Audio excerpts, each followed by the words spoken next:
Welcome to Happy Today podcast. This is a podcast for those who want to improve service experience of internal services. If you use ServiceNow or other enterprise service management system, then this is for you.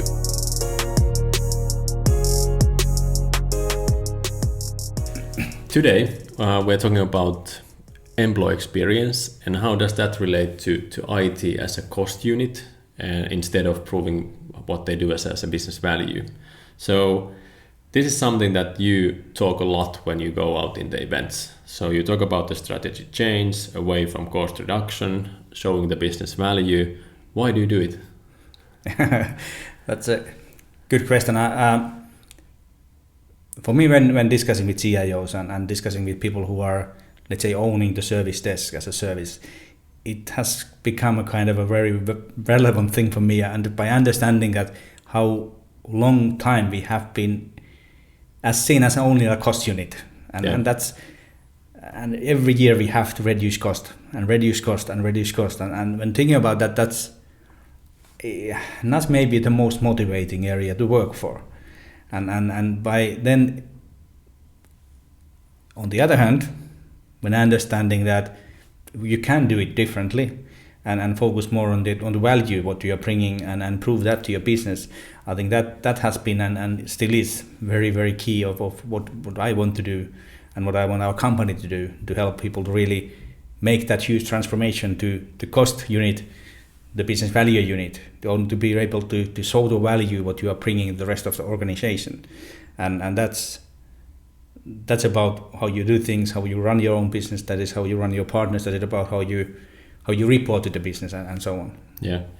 That sounds really familiar, but how would you say that employee experience changes that, or how does employee experience relate to any of that?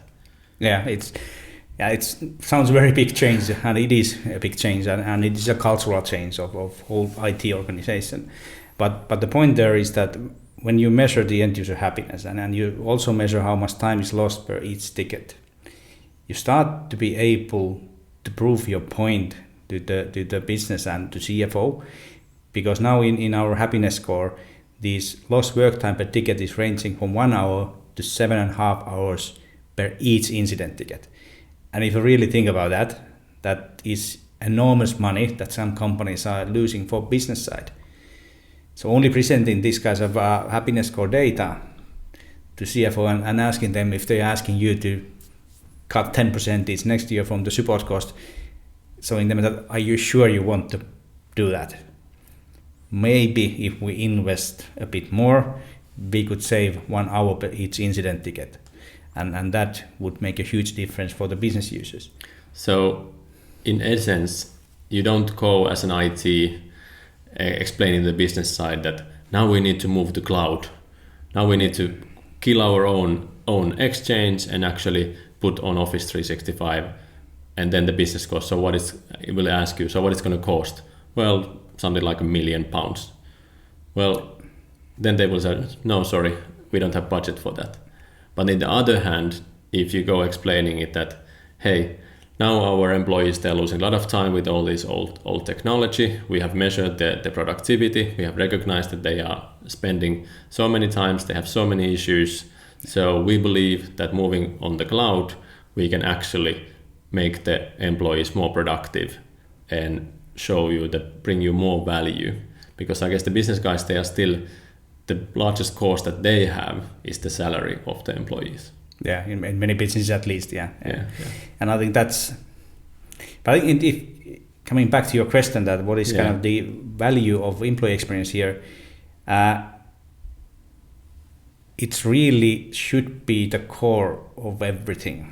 What I mean by that is that if you think about typical organizations nowadays, the end users are spread around the world, and they are from certain business units or organization parts, and then there is the director who is talking to CIO, and then somewhere there is the IT and the agents of service desk. Yeah. If that really is so long way to get the information what the end user really need and what they want to different partners of yours, it's like, you all know the broken phone effect. It's the same thing. You should be having one place where you have all this experience data. So what people tell you about your services in one place, and the keyword there is transparency. Yeah. So you have to have that data continuously available for everybody. Not a monthly report, continuously available, and everybody, meaning agents from the old perspective, service owners, tool owners, country managers, all partners, CIO, even business. Yeah.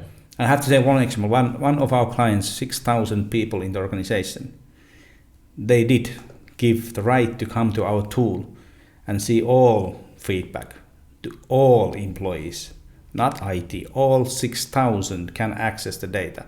I don't think many of them have done that, true. but it is about the transparency. Yeah. And if you do the transparency, let's take an easy example. You are transparent as a customer to your outsourced services provider. Yeah. You have the same data continually available for both. You will start to understand what works and what doesn't.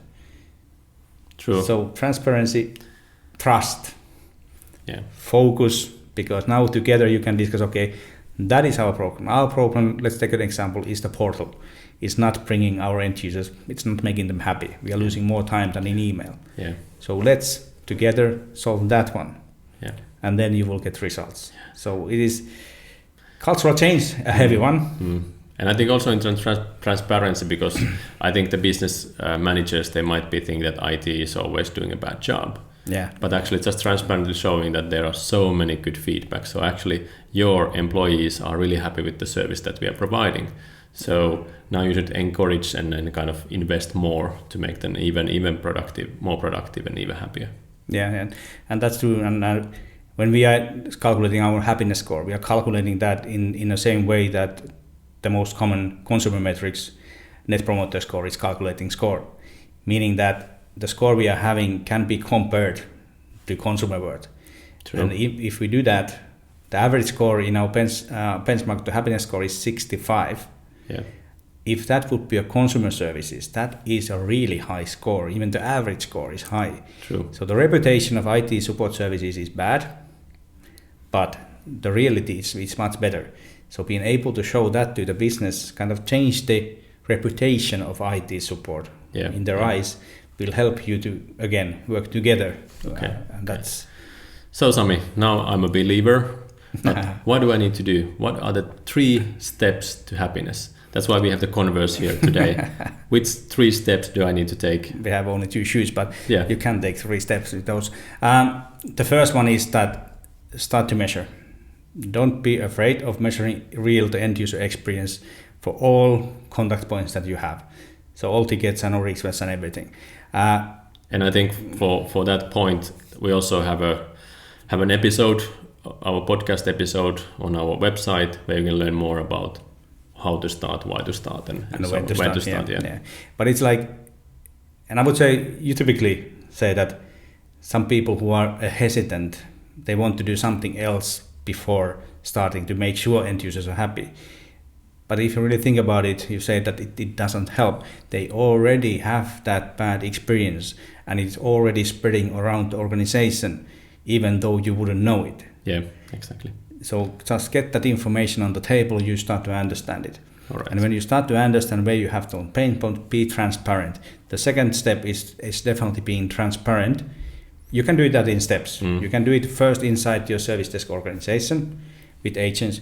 You learn. Then you take your partners in, they will learn, and you start to be able to do the common decisions. Yeah, and I would say that based on the customer cases, our customer success people have been going through our customers, and it seems like the customers who have had the biggest impact are the ones who put the metrics in real time on screen, or the offices, or everybody has access to it, and they're communicating them all the time. And many times it's already coming from top to bottom as well.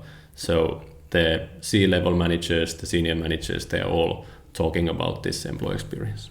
Yeah, and I think you kind of already started to step 3. Okay. Meaning that definitely step 3 is to change the communication that you do with your business units. True. To be about the things they care about.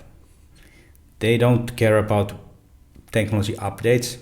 They don't care about your SLAs. They don't care about even how many tickets you resolve per month. They don't even care if your IT project was late. If it has value. If it has value and it brings results. Yeah, and that's challenging the way how you communicate. Yes. But in overall, I think the whole thing, changing your strategy from cost reduction or to be a cost unit to really be a business value unit, it's about that transparency and it's about communication. Yes. And communication inside IT in all projects, but mainly with the business and the organization. So, cool. All right, and if you want to learn more, we have this whole article, basically like 2 articles that you have written in different views on our website. Yeah. I'll add those links also to this video.